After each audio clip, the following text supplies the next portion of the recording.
In the past 3 years, more than 10,000 men, women and children have died trying to cross this stretch of water.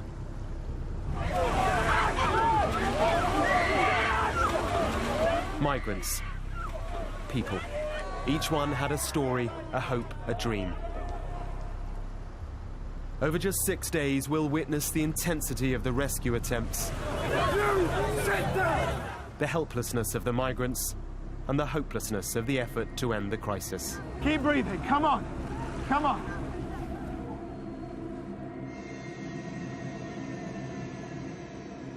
This is what death and survival looks like.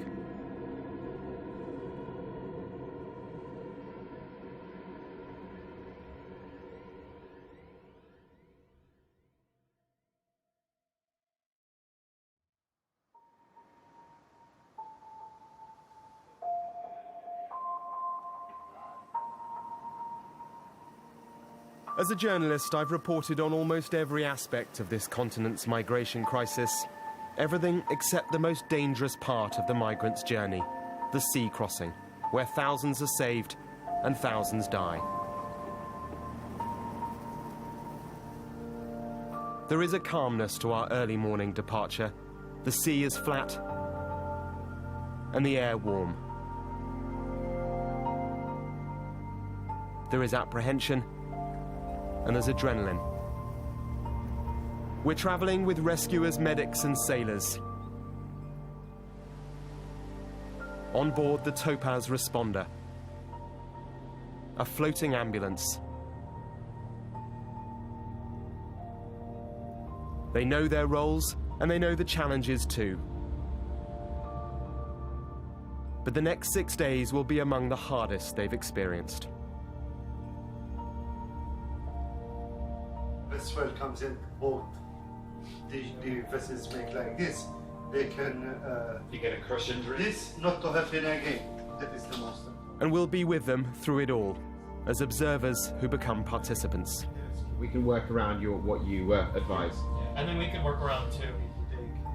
We'll see how bonds are formed between us all and with those who'll be saved.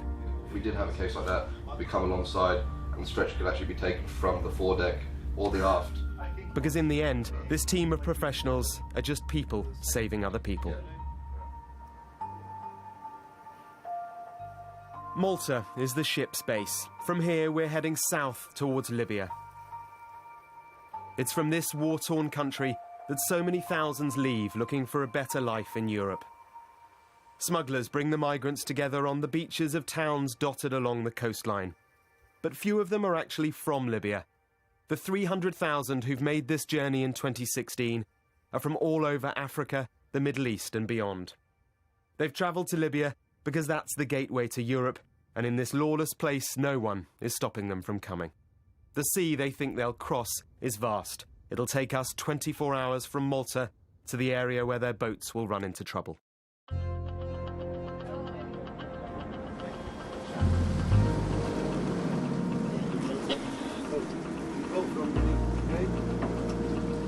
The journey south is the time for the crew to train and get to know each other. To kind of bring me in, try and bring me in round the back. We recover the casualty first. Somebody always needs to look at that person. There are 3 teams here, and they've not all worked together before. The Topaz crew run the ship. Men from Tanzania, Russia, Ukraine, Poland. The medics are from the Red Cross, a doctor and her nurses. Swimmer away! And the rescuers are the backbone, MOAS, the Migrant Offshore Aid Station, a charity. They don't make a profit, and they're not political. My name's Nicholas Romanuk.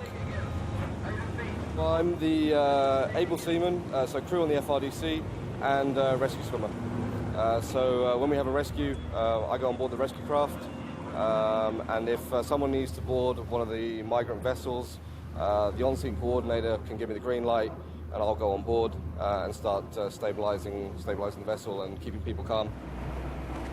For the rescuers like Nick, there is an anxiety to this downtime as we head south, because he knows what's to come. When we have rough weather like this, it can be pretty quiet for a couple of days. The problem with that is that people will then everyone who wants to leave, they start kind of piling up on the beaches, and they'll all leave at the same time. So that can mean up to 20 boats, maybe 30 boats. I think what some people were coming across last week was, I think they had 6,500 people in one day.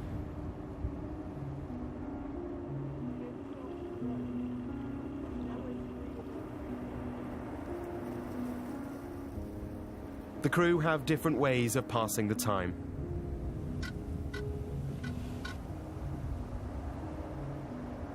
It's the fish. Madina will hold. There's like 2 or 3 black barrels, and they're attached together so they float, and there's a length of line underneath them, and there'll be palm trees attached to that, and it creates a shady area so the fish come in, because the fish don't like to be hanging out in the sun either, and they congregate around shady areas. So we're going to troll backwards and forwards and see if we can catch one of the fish. For dinner. Well, lunch if we're quick enough.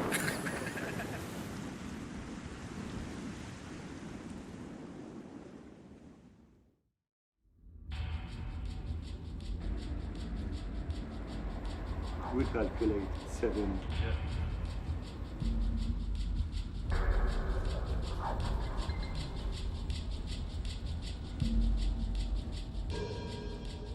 It's just gone 5 a.m. and we've just been woken up by the team here on the MOAS migrant rescue boat. They should be rescued pretty shortly, so... 5-4, negative, sir, negative.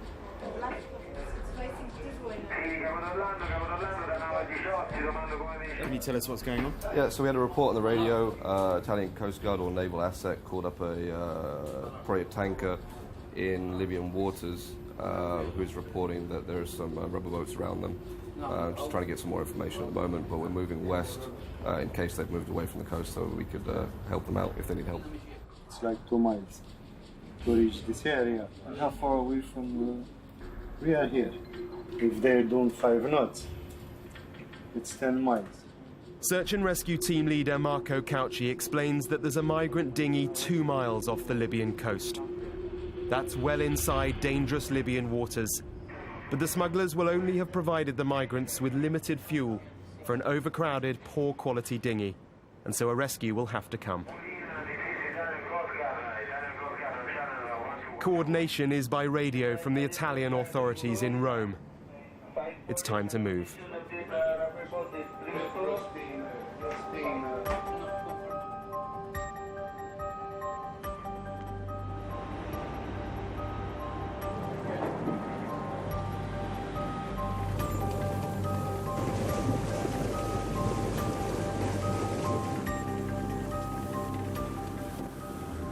It's only when you come face to face with the migrant boats that you realize just how crazy, how dangerous and how desperate this whole thing is. The red drum at the back of the boat is their fuel tank, so that's an open fuel tank basically. It's not enclosed, so those drums are just full of neat petrol.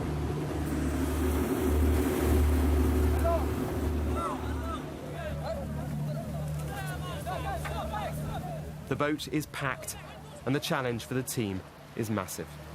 We've moved up close now to the migrants. The job of the rescue teams now is to get the life jackets from this rescue boat onto the dinghy. Listen to instructions from this man, from this... Paul and Nick need to take control, to keep people calm. Most here can't swim. We're 12 miles off the Libyan coast. Europe is 200 miles to the north.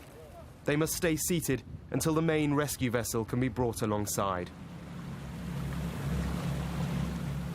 Mid-rescue, a surprise. The Libyan Coast Guard turns up. These are the people who are supposed to be stopping the migrants. It's clear quickly that they're really not up to it. Hello, I'm Mark from Sky News. How are you? Salam alaikum. We manage a few words with them. They told us they do try, but it's impossible, they say. There are so many leaving.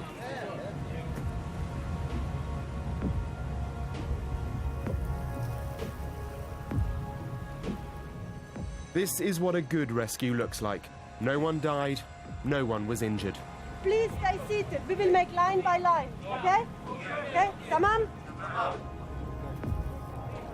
They're checked, and within a few hours are transferred to another vessel. They'll head to Italy.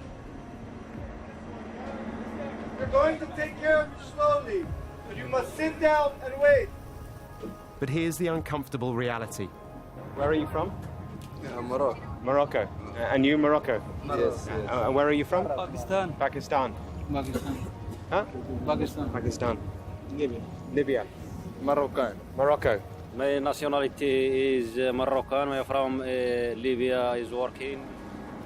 Many of these people have no right to be in Europe. They won't get asylum because they're not from countries at war. They're not persecuted. They're just escaping the hopelessness of poverty. But if they'd not been rescued, they would almost certainly have died. And by the morning, the crew will be faced with an extraordinary challenge.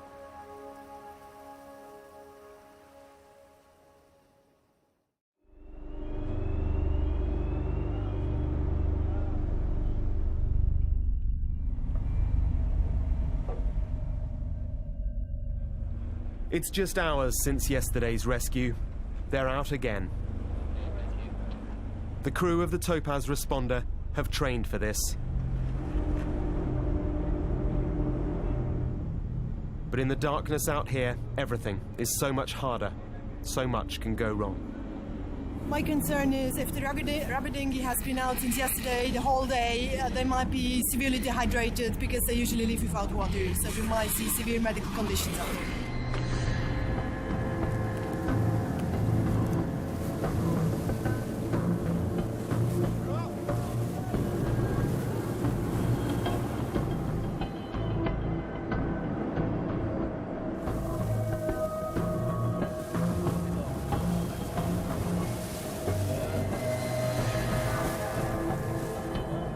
As we approach the migrant dinghy, it's clear immediately just how challenging this will be. There are well over 100 on board, men and women and babies held high. Bonjour, bonjour. English or French? French? Good. Bonjour. Que vous restez assis, que vous bougez pas. Vous êtes là pour vous sauver. We are here to save you. We'll save you all. You need to stay calm and stay seated. Everybody sit down.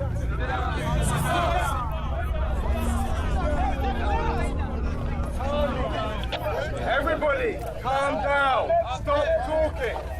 Arrête de parler. Arrête de parler. The priority is to get life jackets to everyone.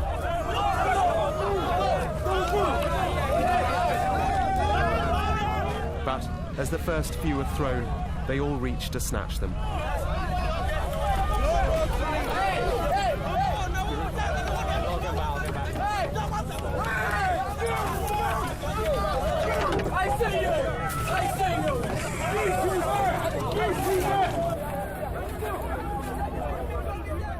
The rescuers back off and attempt to bring back order.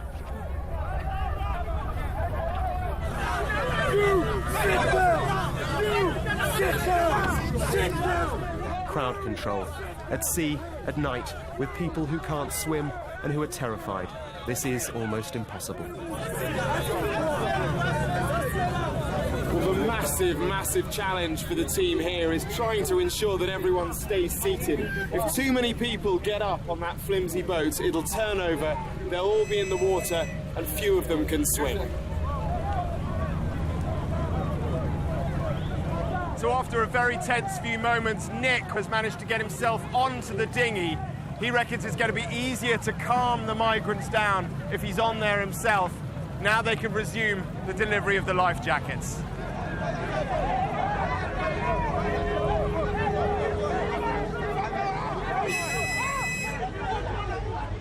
With the main rescue vessel alongside the dinghy, they need to be offloaded one by one with care and order. Okay, Joey, start! Start, Joey! Joey, start! If they all move at once, the stability will be lost.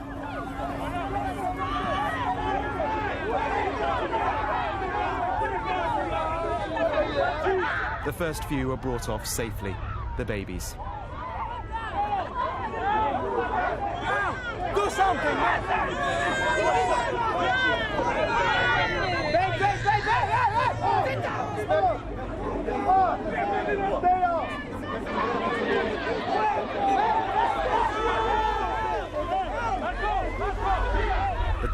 there's a rush. And then this.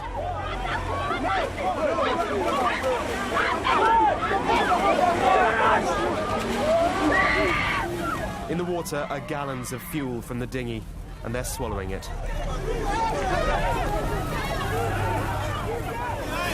Jump, you can safe. As journalists, we have an obligation for detachment, to observe and to report. But here, a human tragedy is unfolding in front of us. We are now part of it. Hold my hand. Hold my hand. Keep breathing. Come on. Come on. His name is Abdul Latif. 1, 2, 3. And he survived. Oh.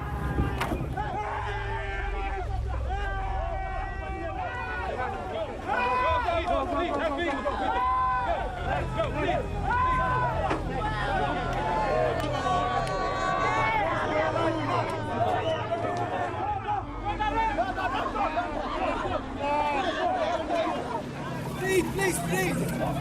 go.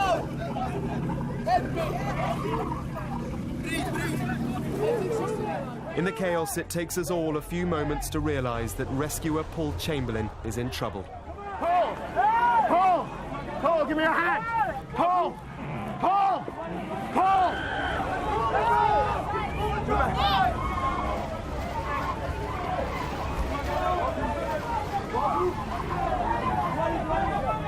One, two, three! Very good. Paul! Help Paul! Paul, you okay?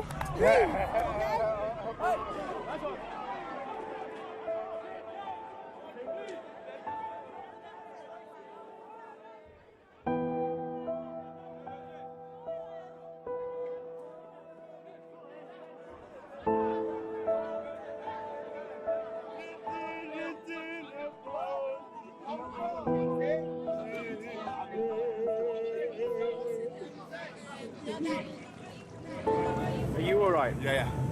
A lot of fuel in the water, so I'm very, very conscious that I've taken on. I'm scanning the horizon as we go. Yeah. Hey, stay here. Wait.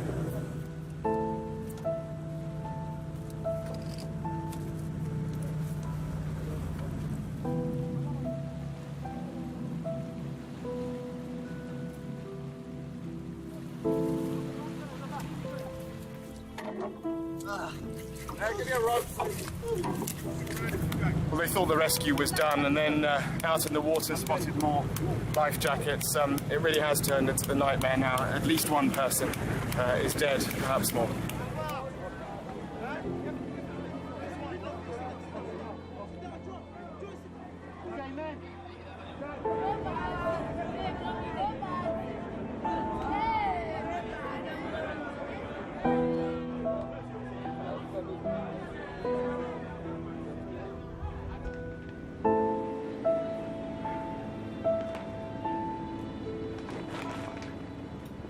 How do you cope with it? By smiling, man. And saving more people.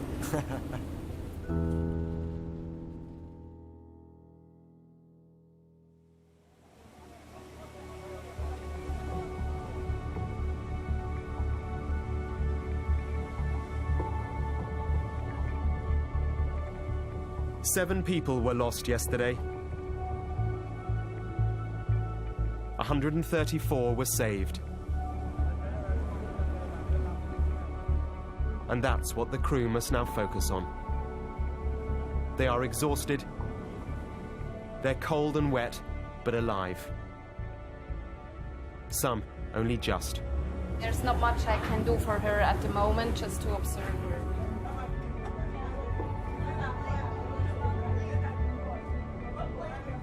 The 6 children all survived. 3 babies with their mothers, an older boy too.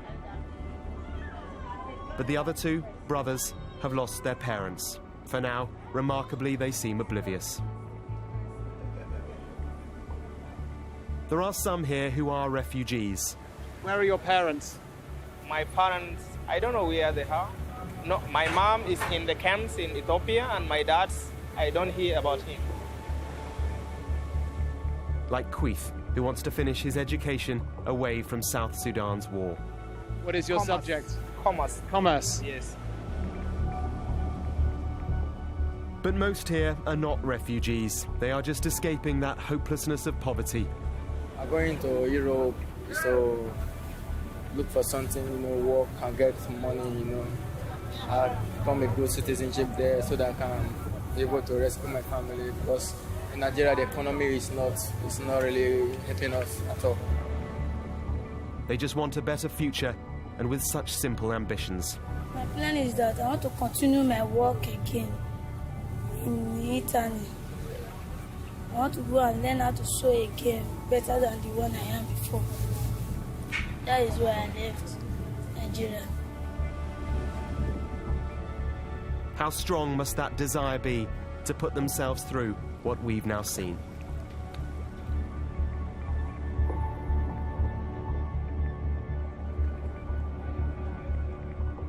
"24 hours later, they're in Europe.